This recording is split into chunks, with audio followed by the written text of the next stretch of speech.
महाराष्ट्राचे सगळे वातावरण आज विठ्ठलमय झाले आहे। लाखो वारकरी पायी चालत पंढरीच्या वारीला गेले आहेत। पण ही पंढरीची वारी नेमकी चालू कधी झाली, कशी झाली, याबद्दल तुम्हाला काय माहिती आहे का? जाणून घेऊया या व्हिडिओमध्ये। नमस्कार मंडळी, मी तुमचा दोस्त आणि होस्ट घेऊन आलोय आपल्यासाठी पुन्हा एक नवीन व्हिडिओ। कारण आपला विशेष हरणे भागवत धर्माचे आद्यपीठ आणि भाविकांची दक्षिण काशी असलेल्या पंढरपुरात सावळा सुंदर असा आद्य तत्व परब्रह्म श्री विठ्ठल 28 युगापासून भक्तांसाठी कटेवर हात ठेवून पंचमहाभूतांपासून परिपूर्ण असलेल्या विटावर उभा आहे। सुंदर ते ध्यान उभे विटेवरी करकटेवरी ठेवून या। ही वीट पृथ्वी, आप, तेज, वायू, आकाश पंचमहाभूतांपासून पूर्णत्वास प्राप्त झालेली असते। कारण विटेला माती, पाणी, अग्नी, वारा आणि आकाश या पंचमहाभूतांपासूनच परिपूर्णता प्राप्त झालेली असते। सर्व वारकऱ्यांचे उपास्य दैवत आणि आराध्य दैवत असलेल्या या विठ्ठलाचे चरण आणि दृष्टी सम आहे। श्रीकृष्ण भगवंत हे रुसलेल्या रुक्मिणीच्या शोधात पंढरपुरात आले होते, परंतु ते पुंडलिकाच्या भेटीसाठी गेले। माता पित्याच्या सेवेत मग्न असलेल्या पुंडलिकाने त्यांच्याकडे दुर्लक्ष केले आणि भगवंताला दारात तिष्ठत उभे केले। आदरातिथ्य म्हणून उभे राहण्यासाठी वीट मागे फेकून दिली। का रे पुंड्या मातलासी, उभे केले विठ्ठलासी, ऐसा कैसा रे तू धीट, मागे भिरकावली वीट। माता पित्यांची सेवा केल्यावर पुंडलिकरायांनी त्यांना वंदन केले। भगवंतांनी त्याला वर मागण्यास सांगितले।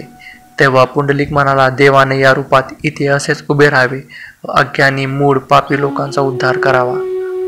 पुंडलिकादिला वर वर करुणा करे विठ्ठली, मूढ पापी जैसे तैसे उतरिकासे लावुनी। राजस, सुकुमार व मदनाचा पुत्र असलेला द्वारकेचा राणा श्रीकृष्ण भगवंत पुंडलिकाच्या इच्छेनुसार तेथेच उभा राहिला आणि भक्तांसाठी पंढरीचा राणा झाला। द्वापार युगाच्या शेवटी श्रावण वद्य अष्टमीला बुधवारी श्रीकृष्णाचा जन्म झाला असल्यामुळे बुधवार हा विठ्ठलाचा वार मानला जातो।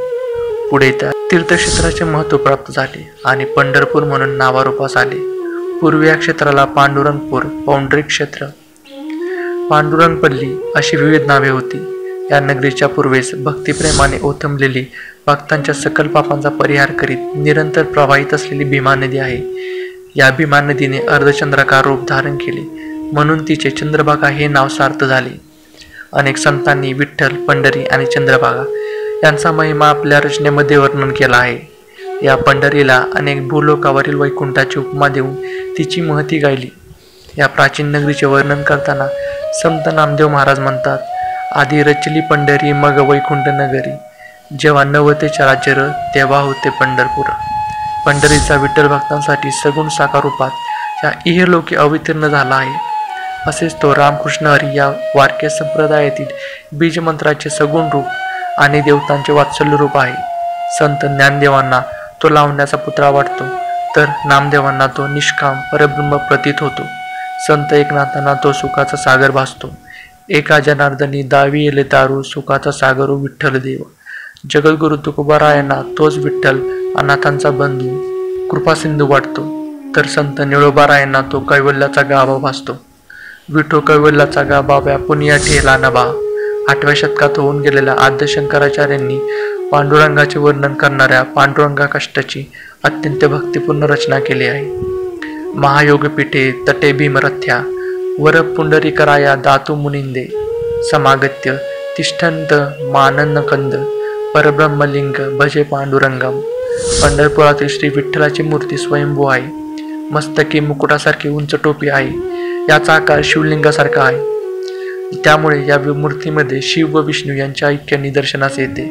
त्याचे मुख उभट तर गाल फुगीर। श्री विठ्ठलाने हात कटेवर ठेवलेले, उजव्या हातात कमळाचा देठ असून हात समोर, अंगठा खाली येईल असा टेकवला आहे, तर डाव्या हातात शंख, दोन्ही दंडावर दुहेरी बाजूबंद, छातीवर उजवीकडे भृगु ऋषींनी पादस्पर्श केलेली खूण, मध्ये ब्रह्मदेवाचे उगमस्थान नाभी, कमरेला वस्त्र व मेखला, वस्त्राचा सोगा पावलापर्यंत, डाव्या पायावर मुक्तकेशी नावाच्या दासीने बोट लावली खूण, गळ्यामध्ये कौस्तुभ मान्याचा हार, कर्णात मकर कुंडले, दृष्टी समचरणी स्थिर अशी दगडी विटेवर उभी असलेली सावळी सुंदर मोह मूर्ती। विशेष म्हणजे व्यक्ती परवतोय प्रत्येकाच्या वैचारिक बुद्धीनुसार भगवंताचे गुणगान केले जाते। त्याचा आकार, उंची, रूप आणि हास्य काही साधकांना समयानुरूप वेगळे भासते. ब्रह्ममुहूर्त समयी प्रभात, माध्यान्ह समयी, सायंकाळी आणि रात्री मूर्तीमध्ये वैविध्यपूर्ण बदल जाणवतात, असे काही साधकांचे मत. वारकरी संप्रदायाचे अधिष्ठान सगुण साकार विठ्ठल, सकळ मंगळ निधी असलेल्या याच आद्य तत्व विठ्ठलाची उपासना भारतात शतकानुशतके केली जात आहे. वारकरी संप्रदाय हा भक्ती संप्रदाय आणि परमपरमात्मा विठ्ठलाची निष्काम आणि निरपेक्ष भक्ती हेच परमोच्च उद्दिष्ट. सहेतुक संत ज्ञानदेव, संत एकनाथ, संत तुकाराम, नामदेववादी अनेक संतांच्या पूर्वजांमध्ये पंढरीची वारी परंपरेने पूर्वापार चालत आलेली. चैत्री माघी वारी बरोबर आषाढी कार्तिकी वारी हा वारकरी संप्रदायातील महत्त्वपूर्ण आचार. एकादशी व्रताला वारकरी संप्रदायात अनन्यसाधारण महत्त्व. नामसाधना, उपवास, भजन, कीर्तन अशी एकादशी व्रताची वारकऱ्यांची दिनचर्या असते. तुकोबारायांच्या आधी काही पिढ्या त्यांच्या पूर्वजांमध्ये वारीची परंपरा अव्याहतपणे चालू होती. त्यांच्या आठवे पूर्व संत ज्ञानेश्वर माऊलींचे समकालीन असलेले विश्वंभर बाबा यांनी त्यांच्या आईच्या आज्ञेने पूर्वापार चालत आलेली पंढरीची वारी चालू केली, असा महिपती लिखित चरित्रामध्ये उल्लेख सापडतो. तुझ्या वडिलो वडिली निर्धारी, चालेवली पंढरीची वारी, त्यासी सर्वथा अंतर न करी, तरीच संसारी सुफळपणा.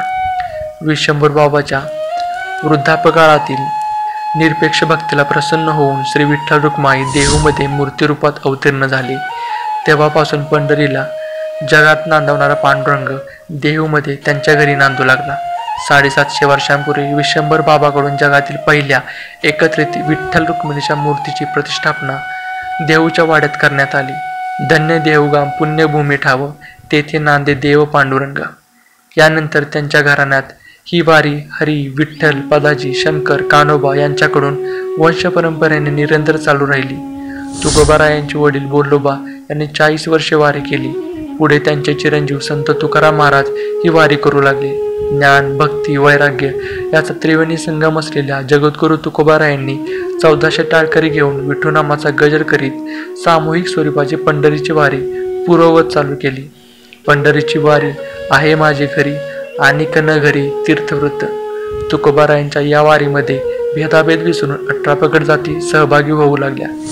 वारीच्या अनुषंगाने पंढरपूर क्षेत्री चंद्रभागेच्या वाळवंटामध्ये सर्व जातीपातींच्या समाजाने आणि स्त्री पुरुषांनी गात नाचत संघटित व्हावे, हे मोठे परिवर्तनीय आणि लोकोद्धाराचे कार्य तुकोबांनी हाती घेतले. यारे यारे लहान थोर, याती भलती नारी नर, समता, बंधुता आणि एकता या त्रिसूत्रीचा तुकोबारायांनी आधार घेतला. त्यांना नेहमीच वारकरी संप्रदायामध्ये भेदाभेद विसरून विष्णुमय जग, वैष्णवांचा धर्म असलेला समाज अभिप्रेत होता. आजचा लाखोंचा सोहळा त्याचीच फलश्रुती आहे. छत्रपती शिवाजी महाराजांच्या स्वराज्य स्थापनेत सर्वांना एका ध्वजाखाली आणण्यात तुकोबारायांचे वारकरी संस्कार आध्यात्मिक पातळीवर सहाय्यक ठरले. शेतीच्या कष्टातून गुजराण करणारा नांगरधारी शेतकरी वारकरी संप्रदायामध्ये टाळकरी म्हणून प्रवाहित झाला. वेळप्रसंगी तोच वारकरी स्वधर्म रक्षणासाठी सहेतुक तलवारधारी वारकरी बनला.